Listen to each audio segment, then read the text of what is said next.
Saudara, Mahkamah Konstitusi memutuskan menolak gugatan syarat Capres-Cawapres yang diajukan mahasiswa Fakultas Hukum Universitas Nahdlatul Ulama Indonesia, Brahma Aryana. Hakim menolak gugatan ini karena dinilai syarat usia Capres dan Cawapres minimal 40 tahun dan pernah menjabat sebagai kepala daerah seharusnya dikembalikan ke pembuat kebijakan.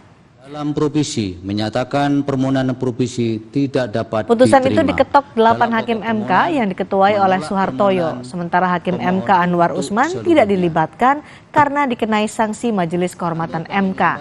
Dalam pertimbangannya, hakim menolak gugatan ini karena dinilai syarat usia Capres dan Cawapres minimal 40 tahun dan pernah menjabat sebagai kepala daerah seharusnya dikembalikan ke pembuat kebijakan. Gugatan ini diajukan mahasiswa Fakultas Hukum Universitas Nahdlatul Ulama Indonesia, Brahma Aryana, karena putusan MK yang diketuai Anwar Usman saat itu. Selesai diucapkan pada pukul 16:19.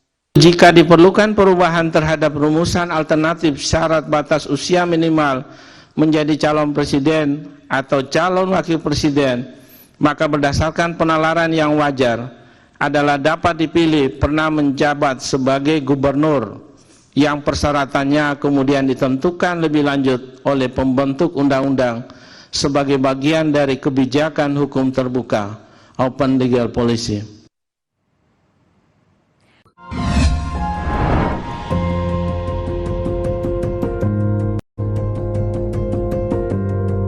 Kompas TV, Rumah Pemilu.